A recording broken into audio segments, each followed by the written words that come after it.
The release of the annual crime statistics, and rape and murder continue to be a concern in the country. Both those crime rates now increasing for another year.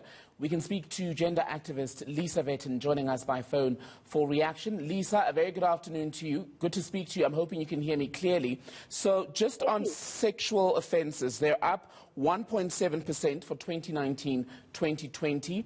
In the previous period, they were up above 3%.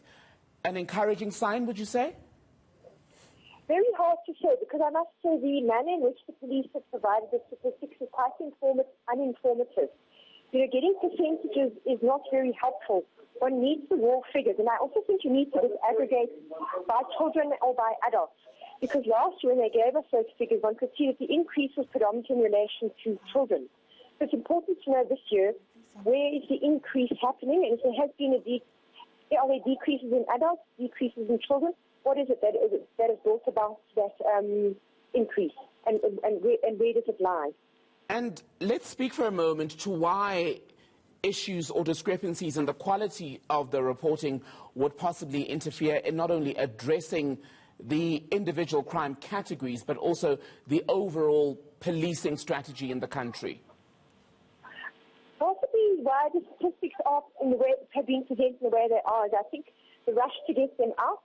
Usually they're released in September. We're getting them now at the end of July, so I'm not sure that that's the shortened time period of what has affected the quality of what we're being given.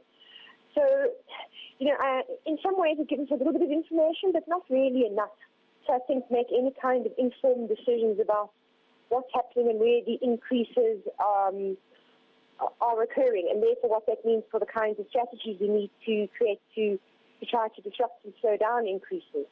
It's interesting that you say that, because after this, Police Minister Thembekile has confirmed that we're now going to get these numbers quarterly, but if at an annual tally we're still having discrepancies in the quality of the data, you wonder then what quarterly reporting will mean for the quality of what we are told. Yes, absolutely. I think what would be really, really helpful is for some kind of guidelines on how the police should release and report on their statistics constantly. I think we always need to have statistics that are gender disaggregated. So, for example, they're talking about murder continuing to show an increase. We need to know, is the increase amongst men? Is the increase amongst women? Is it both? Is it amongst children, or is it among adults? Because I think without that kind of information, we really do not know what to do. And I think if one looks at the figures that they've been releasing over the last 8 years, some years they'll give us a gender disaggregated breakdown of murder statistics, some years they don't. Some years they give us how many children versus how many adults, other years they don't.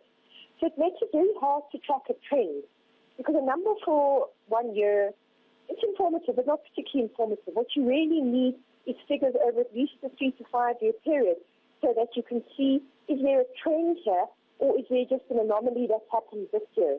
And So, a number that speaks to what you're raising about just the minors category, for example, and young people in South Africa would also tie into a statistic presented by the police minister today. 380 of the rape cases in the country in that reporting period, we're told, took place at education institutions, be they schools, colleges, or universities. So we would need that breakdown in that category in particular.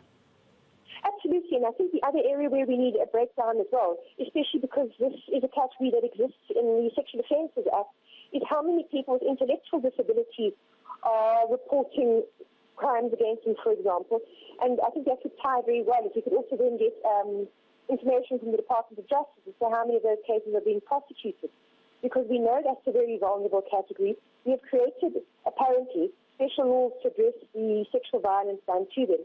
But you have no idea if these laws are accessible to people with disabilities and how they're being used, because the statistics don't get broken down in that respect. Lisa, and I also want to make, and I think domestic violence. We also need, and when it comes to assault, we need to get figures knowing how many of those assault cases are reported by women and men, so we can start getting a picture of domestic violence as well. Lisa Vetten, gender activist and research associate at Wits University. Good to speak to you. Thank you.